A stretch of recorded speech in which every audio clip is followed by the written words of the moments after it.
week 38 of 2026. It's 11 July 2026, and this is my 5 minutes of fame to share with you some ideas and some thoughts.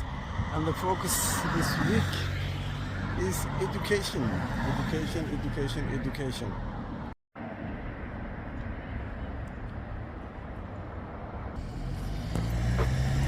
There is a story, it's a kind of folklore, I guess. It's about a group of Indians talking about elephant, and it's about how different people view the same thing from different angles.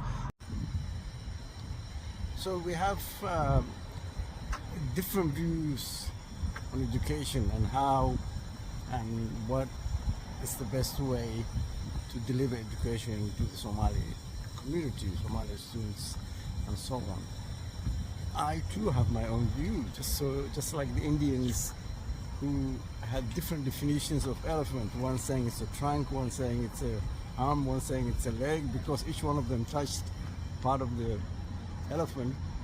We Somalis also have different views of education. Some of us say, no, there's only one book, there is only one way of teaching, there is one way of running education, and so on and so forth.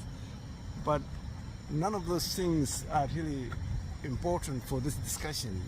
This discussion is really about how can we make the delivery of education or the quality of education better in Somalia. So I'm not an educationalist, but I am involved in universities and I have some ideas, and that's what I'm sharing with you.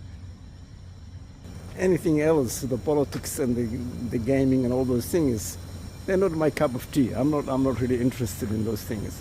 So the study you will see in this post, it was done without any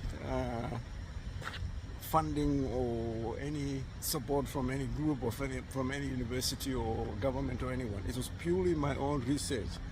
I looked at the Somali education landscape,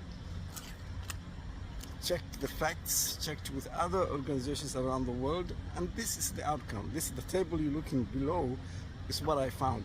Now, I could have written a lot more negative stuff and a lot more criticism, but that really is not the point. The objective is to share ideas, and the point is, how do we make things better? Now, there are a lot of Somali scholars around the world, and everyone have their own views. So this is just one of those views, nothing special, and I hope it will contribute to the discussion on how we can improve our education. We've been through different governments, different ministries, different minister of education, visiting around the world, Malaysia, Thailand, wherever, other ministers running programs that were useful, for example the F-bands. Some of you might not aware about this. And then another minister comes along and nationalizes or takes that project into the ministry, and then we know what happened.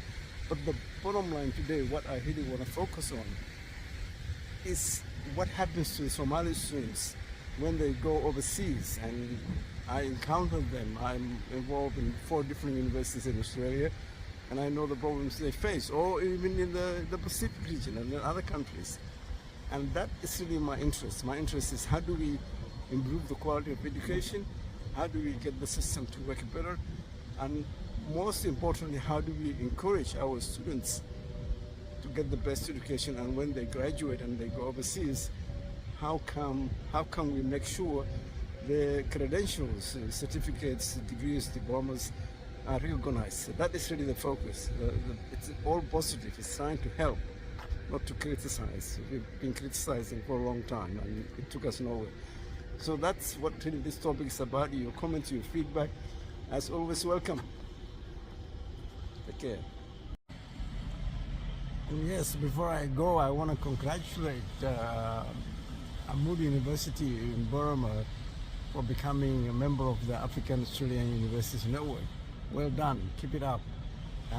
If you don't know more about the AAUN, again, I wrote about that, and I would encourage all Somali universities to participate and become a member. It's open for all. So I'll leave that there, and until next week, As I said earlier, your comments, feedback as always welcome. My 5 minutes are up. Take care. Goodbye.